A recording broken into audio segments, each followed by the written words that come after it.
What do you mean by commutative property?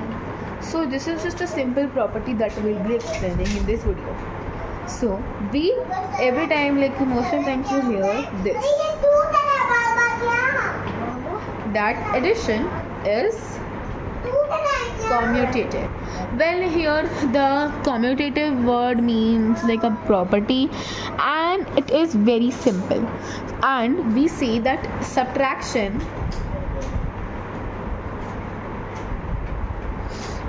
is not commutative. Why? So we'll understand this after understanding what do we mean by commutative. So let's suppose you got two numbers, 5 and 7. Your teacher told you to add them. Well, what do? So there is a whole assignment, and the whole class has to do this. So for example, there are two students, student A and student C. So let's suppose that student A does this in this method, while student C does this in this method. Well, what was the difference? The difference was just the order of the digits.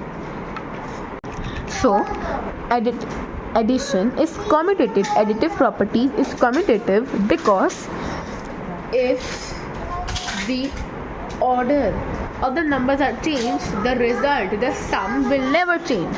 But we say now to prove this statement that subtraction is not commutative, what do?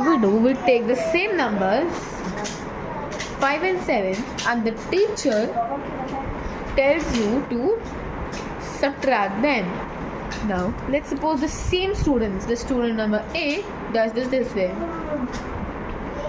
while student C does this in this way.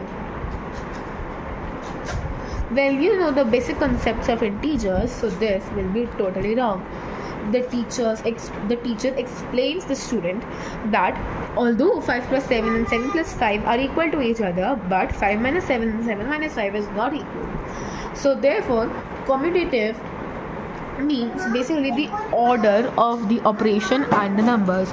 So addition is commutative because the order of the number does not change the sum, while subtraction is not commutative because the order of the numbers does change the result obtained after subtracting two numbers.